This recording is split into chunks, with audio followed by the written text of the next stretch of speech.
ہم ٹیلی ویژن پر موجود تھے. اب ایک آیت ایسی ہے جو ہمارے بچے کو معلوم ہے کہ اہل بیت کی شان میں ہے, لیکن ٹی وی پر آنے والے مولویوں کی حالت دیکھیے. شاید 19 رمضان کی تاریخ تھی یا 21 رمضان کی تاریخ تھی, ہر پروگرام کو شروع کرنے سے پہلے, ہر چینل جو مذہبی پروگرام ہوتا ہے اس کو شروع کرنے سے پہلے قرآن کریم کی آیتوں کی تلاوت کرتے ہیں. تو چونکہ وہ 19 یا 21 رمضان تھی تو انہوں نے انتخاب کیا سورہ دہر کا. صحیح ہے, سورہ دہر تک پہنچ گئے. جب سورہ دہر کا انتخاب کیا, ہم اس وقت تک آئے نہیں تھے, وہ سنی مفتی آئے ہوئے تھے, ان سے سوال کیا یہ سورہ دہر مولا علی کی شان میں اترا ہے نا؟ کہنے لگے کہ نہیں, پتہ نہیں, شاید یہ اختلافی موضوع ہے, اس کو چھوڑ دیں آپ. اور انہوں نے سورہ دہر کی تلاوت نہیں کی, یہ سوچ کے کہ ہو سکتا ہے کہ کسی اور صحابی کے لیے اترا ہوا ہو, ہم یہ سمجھ کے کہ مولا علی کے لیے اترا ہے, ہم پڑھ دیں. جب ہم وہاں پر آئے اور پہنچے تو جو ہوسٹ تھے انہوں نے آف دا ایئر ہم سے پوچھا کہ ابھی ہم نے معلوم کیا تھا مفتی صاحب سے کہ سورہ دہر اہل بیت کی شان میں مولا علی کی شان میں اترا یا نہیں اترا, تو انہوں نے کہا کہ اختلافی موضوع ہے, اس کو نہ پڑھیں. میں نے کہا کون سا اختلافی موضوع؟ کہ یہ کہہ رہے ہیں کہ کچھ روایتیں کہتی ہیں کہ اہل بیت کی شان میں, کچھ روایتیں کہتی ہیں کسی اور کی شان میں. میں نے کہا کوئی ایک جھوٹی سے جھوٹی روایت بھی دکھائیے جس میں یہ بیان کیا گیا ہو کہ وَيُطْعِمُونَ الطَّعَامَ عَلَى حُبِّهِ مِسْكِينًا وَيَتِيمًا وَأَسِيرًا, اہل بیت کے علاوہ کسی اور کی شان.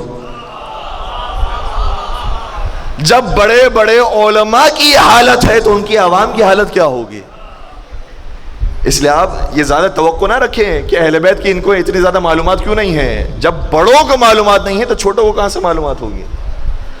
تو بہت سی آیتیں کیا ہیں وہ بتا رہی ہیں کہ اہل بیت خود بھوکے رہتے ہیں لیکن کسی اور کو بھوکا نہیں دیکھتے. یہ ہے اہل بیت. کیوں؟ کیونکہ یہ باپ ہیں. باپ خود بھوکا رہتا ہے لیکن اپنی اولاد کو بھوکا نہیں دیکھ سکتا, اپنی اولاد کو بھوکا نہیں دیکھ سکتا. عزیزوں, اس تڑپ کو محسوس کیجئے. ہمارے لیے مولا اس طرح سے تڑپتے ہیں.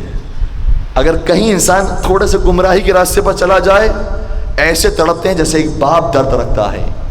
بلکہ باپ کو درد کم ہوتا ہے, ماں کو جیسے درد ہوتا ہے, بلکہ ماں کو بھی درد کم ہوتا ہے. 70 ماؤں سے زیادہ درد ہمارے زمانے کے امام کو ہوتا ہے. اور اگر ایک قدم ہم نیکی کا آگے بڑھائیں, اتنی خوشی ہوتی ہے, اتنی خوشی, اتنی لذت ہمارے امام کو ملتی ہے کہ جیسی خوشی ایک ماں کو ملتی ہے اپنی اولاد کو صحیح راستے پر دیکھ کر. میں دونوں مثال آپ کی خدمت میں بیان کروں. چھڑے سرکار حضرت امام جعفر صادق علیہ السلام کا زمانہ ہے.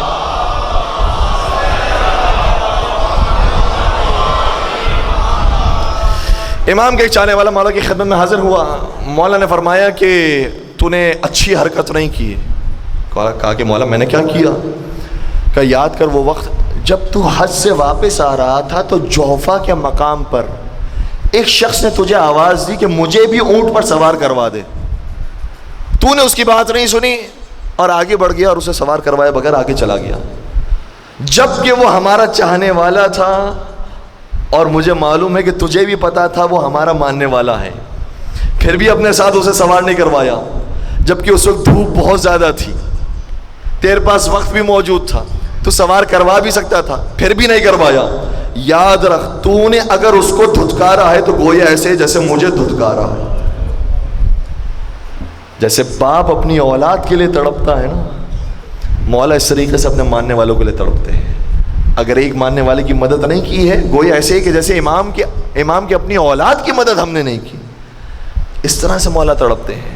اب یہاں پر میں یہ نہیں کہہ رہا کہ کراچی میں آپ ہر ایک کو اپنی گاڑی میں سوار کروا دیں, کیونکہ حالات یہاں پر کوئی بہت زیادہ اچھے نہیں ہیں. لیکن جس کو انسان جانتا ہو کہ یہ اپنا ہے, جس کی شناخت ہو, جس کی پہچان ہو کہ یہ کون ہے, ٹھیک بندہ ہے یا نہیں ہے, جس کو اپنی گاڑی میں سوار کیا جائے, اگر انسان کو ایک نیکی کا عمل انجام دیتا ہے, مولا کو بہت پسند آتا ہے. دوسری مثال ہمارے دوسرے سرکار حضرت امام حسن مجتبی علیہ السلام کے زمانے میں.